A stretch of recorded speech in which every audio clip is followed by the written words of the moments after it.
The Mosquito were an indigenous peoples of Central America and had a loose confederation of tribes, with an overarching chief whose title was passed hereditarily. This kingdom existed in numerous forms for centuries. There were several attempts at colonizing the Mosquito Coast, but it always failed due to harsh environment and resistance by the local populace. They formed good relations with the British, which would come in handy when the Nicaraguan government invaded the Mosquito Coast. The Nicaraguan government did not recognize the Mosquito Coast as a kingdom, but rather as a territorial reserve similar to those in the United States. When the government invaded, the royal family fled and were evacuated by the Royal Navy. The last chief, Henry Roberts Clarence, would be given a pension by the British government and be allowed to live out the rest of his life in Jamaica, continuing to hold the position as head of the Royal House of Mosquito until his death in 1908, after which his cousin, Robert Frederick, would take up the position. The last known heir to the throne of Mosquito is Norton Cuthbert Clarence. He is claimed to be a descendant of Robert Henry Clarence, but it is uncertain by what means. He has claimed the throne since 1977. The sources for this are few and sketchy. Wikipedia names Norton on its list of pretender monarchs, but there is no article for that person.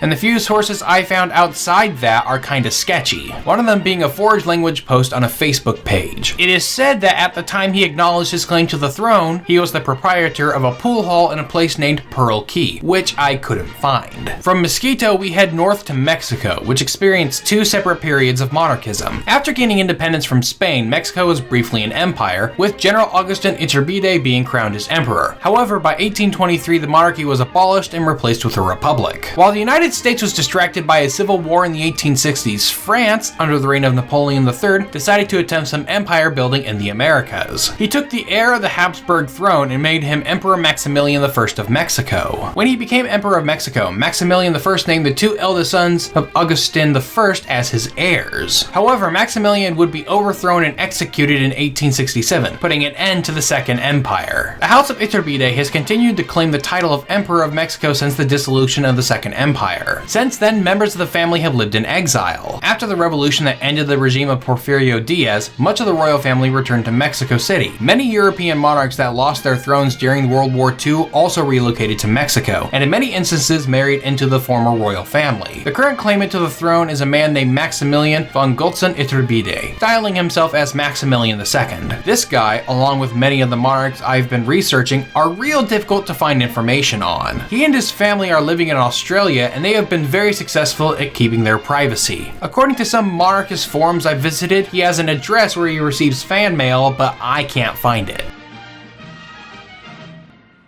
In part 3, I will be covering monarchists in the United States. So if you want to see that when it comes out, then you should click the subscribe button and the bell icon. You should click here if you haven't seen part 1 of this series yet. And if you like podcasts, then I suggest that you click this annotation here for one of the podcasts I produce. Thanks for watching.